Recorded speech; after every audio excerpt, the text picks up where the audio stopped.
Pulse కి స్వాగతం. ఈరోజు వార్తల్లోని ముఖ్యాంశాలు.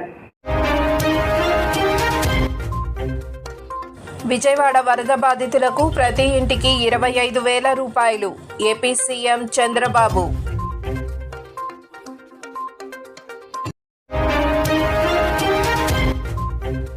బుల్డోజర్ జస్టిస్ కు సుప్రీంకోర్టు బ్రేకులు. వచ్చే నెల 1 వరకు కూల్చివేతలు ఆపండి.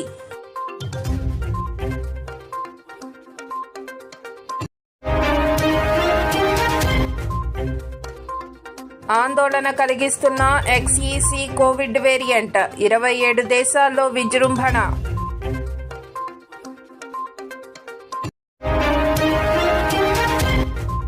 ప్రతి పేజర్లో 3 గ్రాముల పేలుడు పదార్థాలు. 5,000 పేజర్లకు హిజ్బుల్లా ఆర్డర్.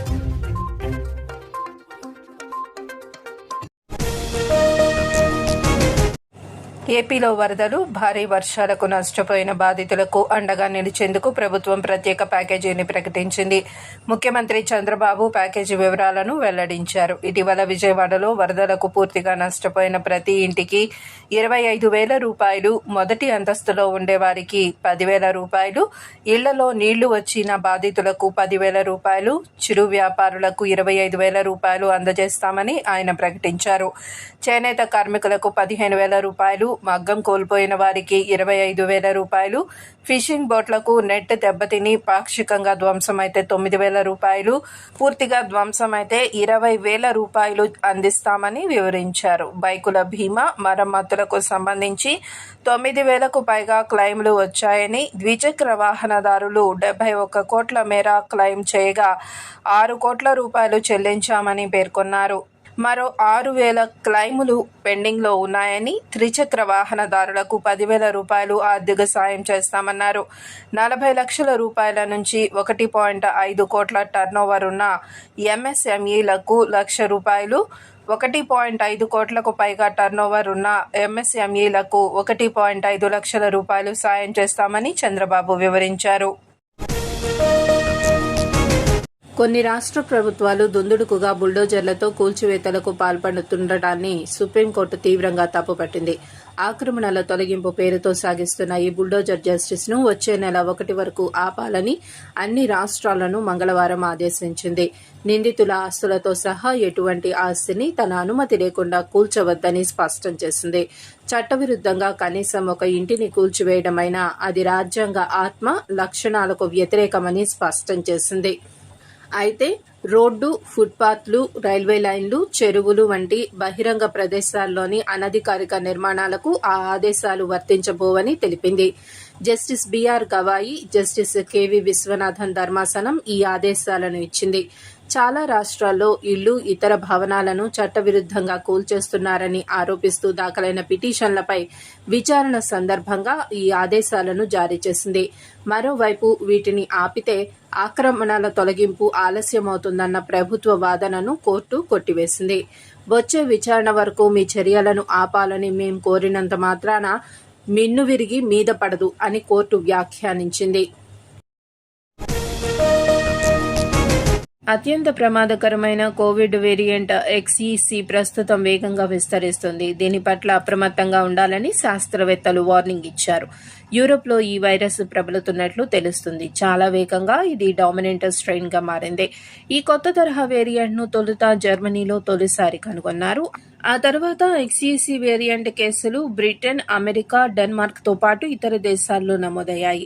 ఒమిక్రాన్ వేరియంట్ కు సబ్లీనియేజ్ గా ఉన్న ఈ కొత్త వేరియంట్ లో కొత్త తరహా మ్యూటేషన్లు జరుగుతున్నాయి.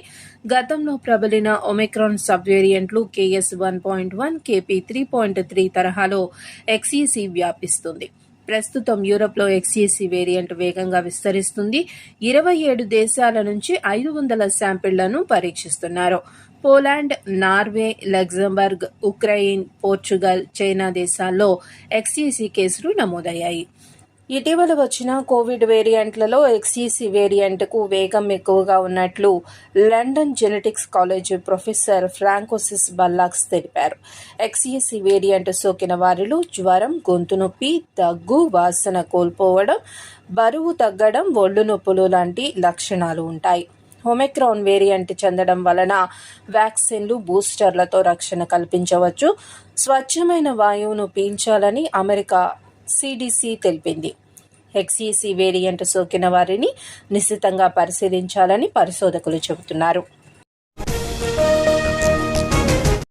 లెబనాన్లో పేజర్ అటాక్ జరిగిన విషయం తెలిసిందే. సెల్ ఫోన్లు రాకముందు వాడిన పేజర్లనే లెబనాన్కు చెందిన ఉగ్ర గ్రూపు హిజ్బుల్లా ఇంకా వాడుతుంది.